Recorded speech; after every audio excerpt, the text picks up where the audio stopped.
Thank you very much, Anthony. And time for questions, maybe. Here is immediately one thing if you have questions before going to on that workshop. Yeah, hi, I'm Juho Salminen from Finnish broadcasting company Yle. I think this question goes to both of you, but in thinking of the ethical side of data journalism and crowdsourcing, how do you make sure that the crowdsourced material is accurate? How do you, you mentioned yourself that it's possible if you ask something, the people who are not happy, they answer, but the people who are happy, they won't answer. So how do you make sure that the story you are creating from the crowdsourced data is in relation with reality?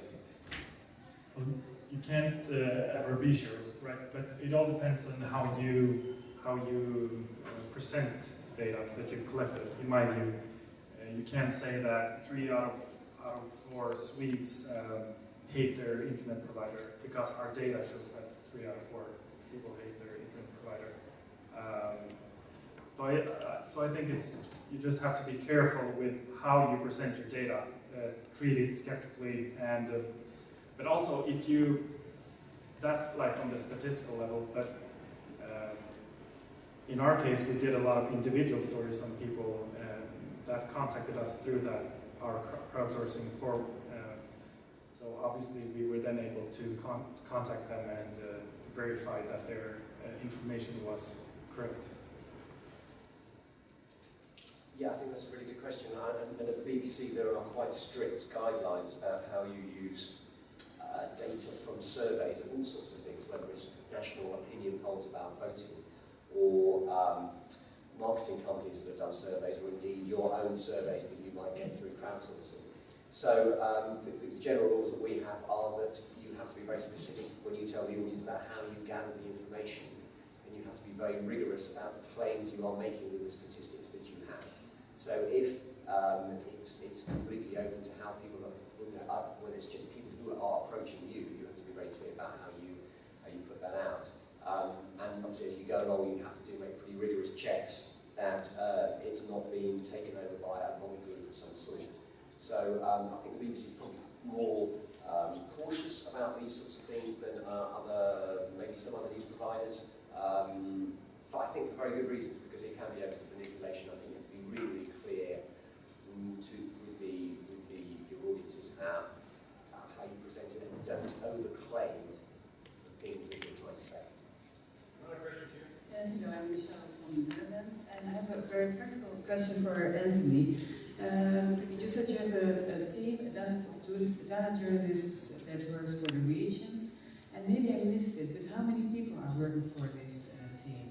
2. Just 2? Yeah. Okay, then I didn't miss it. No, just 2. Okay, so yes, two people, and for 1 day a week they have a professor from I think it's Birmingham University comes and joins them and gives them advice on how to gather data, how to clean it up, how to present it in visual ways in order to then look at it and then decide what the story is. And I think what we find is that you get huge amounts of raw data, but just simply making a clever visual representation of what you have is often really useful before you even think about presenting it to the audience, so that just you can see the data yourself and work out what the pattern is, because data without the analysis from a journalistic point of view is just data. You need to turn it into something that is meaningful for the audience. You need to find what is the story out of all this that you want to tell. But yes, 2 people, and that is the marvellous thing about data. You can, through open sources, find data from all sorts of different places. I think it was 280 local councils had information out freely available that they managed to take and analyse and compare in order to get that simple story about libraries. And I think, although it is a small team, clearly they take quite a long time doing each project, but the number of different stories that you get for all different outlets, unique to each one, is a very powerful thing. Last question here. Just 2 very quick points. First of all, in terms of SVT, I'm thinking of the resources that you deploy. and the results achieved. And I'm just wondering, my concern, coming from Ireland, with budgets that would be far less than SVT and most definitely not in the same ballpark at all as the BBC. I'm thinking about resources, and I'm thinking of the number of journalists that you tie up to do this. And would it not be a better route if you outsourced the research and you allowed your journalists to input the journalistic interpretation of the research that you're getting back from the professional research company? In the past, we have done opinion polls, we have done local surveys, national surveys, always outsourcing, and we bring then the journalistic interpretation to it.